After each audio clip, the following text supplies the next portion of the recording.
Hello everyone.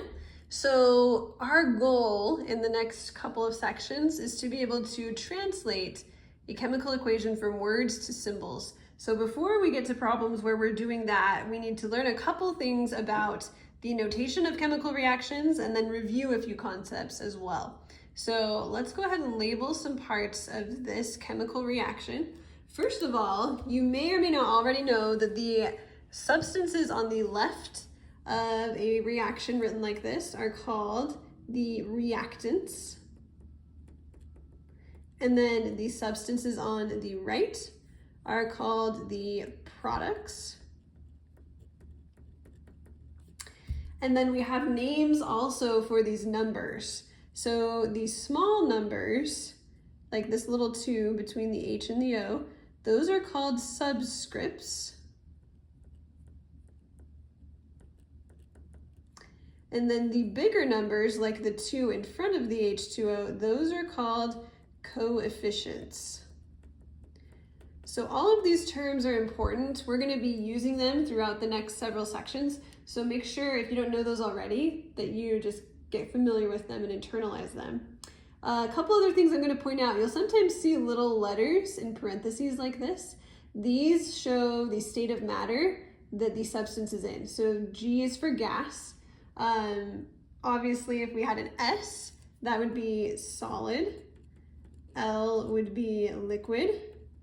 We already said G is gas. Now those are our 3 states of matter, but there's also an AQ that's pretty common to see. It stands for something called aqueous, which is not a state of matter, but it means that the chemical that this is written after is dissolved in water. And there are just a lot of reactions that involve chemicals dissolved in water. So we have a little notation for it.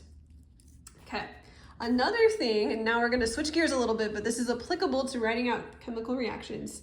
So another thing you need to know about are the diatomic elements. So these are elements that naturally come in pairs. So elements that come in pairs in their elemental form.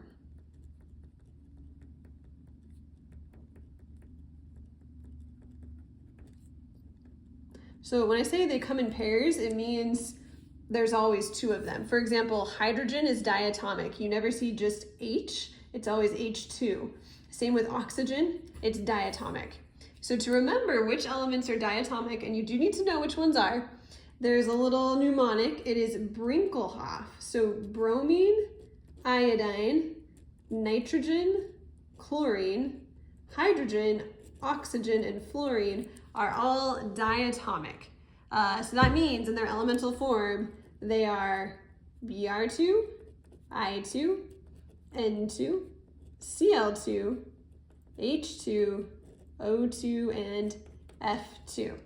One thing to also help you remember this, you'll notice 4 of these are halogens. So fluorine, chlorine, bromine, and iodine, these are all diatomic.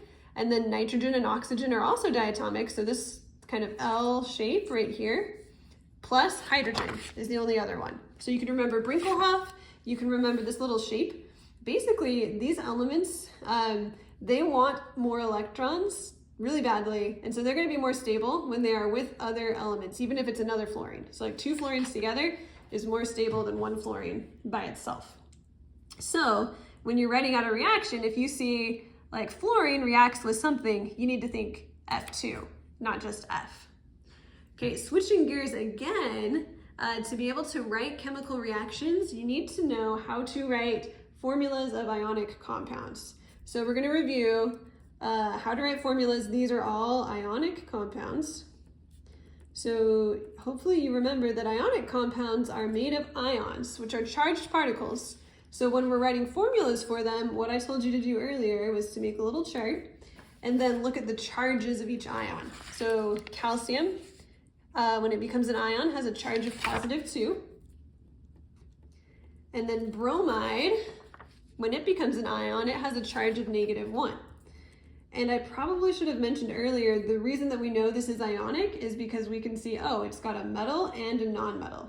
So to write the formula, I need to write one of the calciums And I can see the bromine is a -1, so to cancel out the 2+ charge from the calcium, I will need 2 bromides. So then my formula would be CaBr2.